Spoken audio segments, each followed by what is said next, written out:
Diana again from the Dianaverse, and today we're going to look at making fire cider.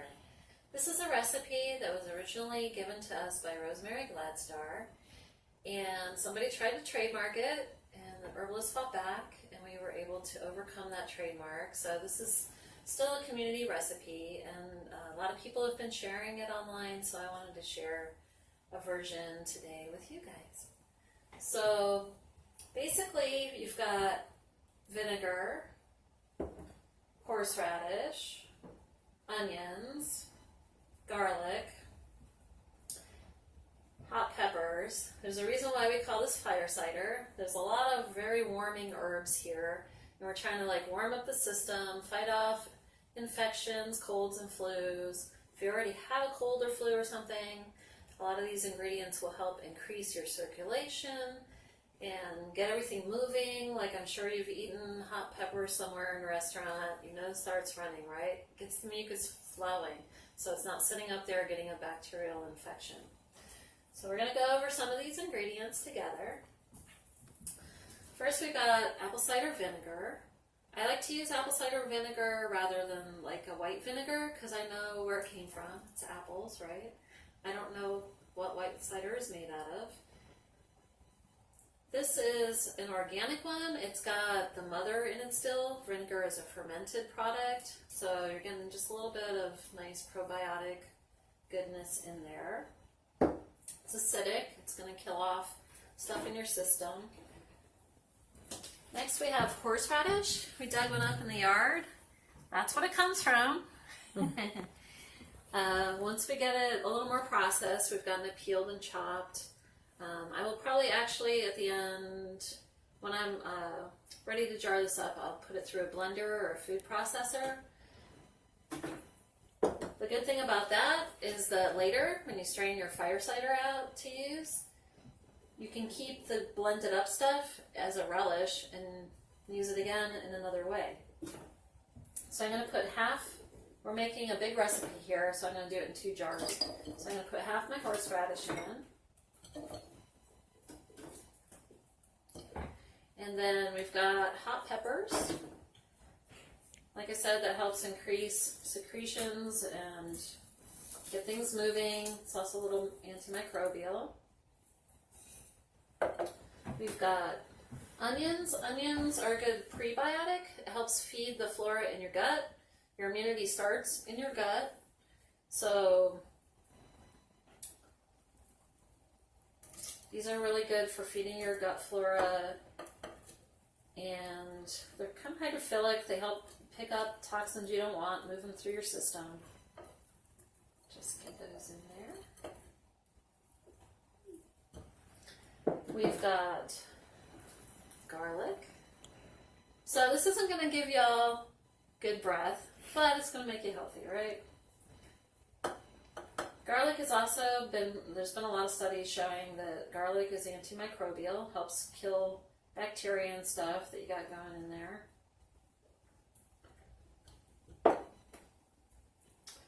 We're going to add turmeric and ginger. The ginger and turmeric are both antimicrobial. They're both very warming also.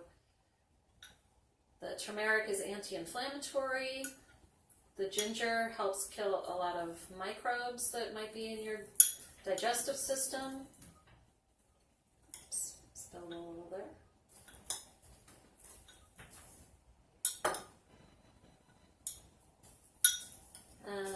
We're making a recipe that makes 64 ounces, so we're going to try to get 32 ounces of vinegar in each of our jars because we're splitting it in half.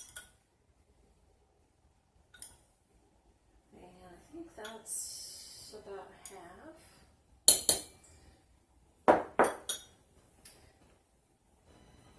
And so for our spices, what I'm going to do, because I want to be able to use this as a relish afterwards, I'm going to use a tea filter, and I'm going to put my spices in here. That way I can just hang it in the jar and I can pull it out, and you don't get like big crunchy herbs in your relish that you want to use later. I've learned this from experience. I have crunched my way through some relish. It was not super pleasant. So We've got coriander. Coriander is a good carminative herb. Helps with digestion. We've got black pepper. Black pepper helps increase absorption of nutrients as it goes through your digestive system. You see it used a lot with turmeric to increase the potency of it. And we've also got cardamom, which is another aromatic. It's another one in the ginger family, another warming herb that helps with your digestion. A lot of these herbs and spices that you see commonly used in food, these were used a lot to help build healthy immune systems historically. A lot of them have these carminative type properties that help your body absorb nutrition. The ground ones? The mortar and pestle.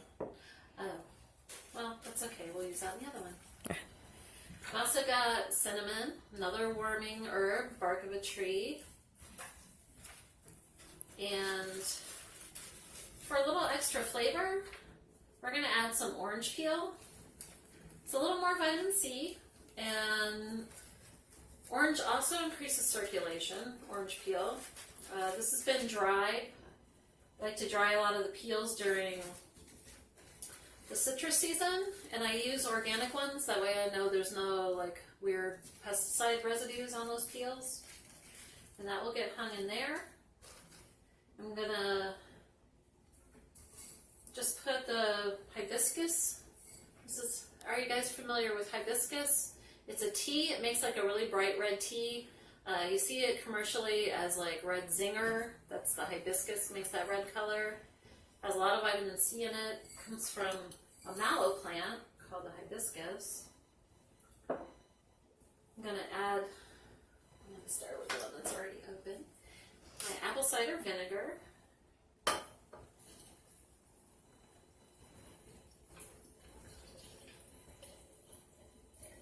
This smells really great. You'll have to make it to find out, but it smells amazing. Let's get our next bottle.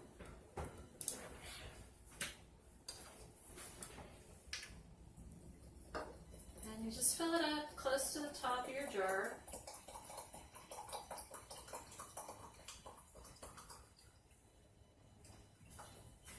And we used about half the bottle of each one, so that comes out to about 32 ounces, which was the recipe that we're making.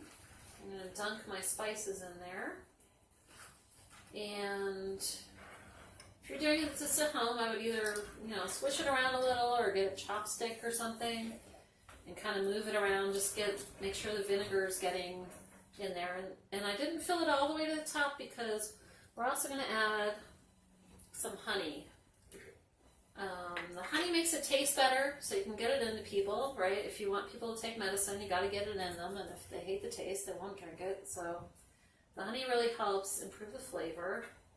Honey is also antimicrobial. They've dug up things like in Egyptian pyramids that were preserved in honey, and they're still good, like after thousands of years.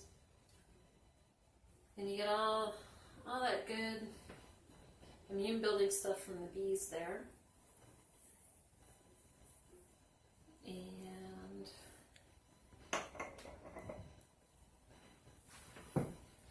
that's basically it. So I'm going to put this recipe is on my website, dianaverse.org.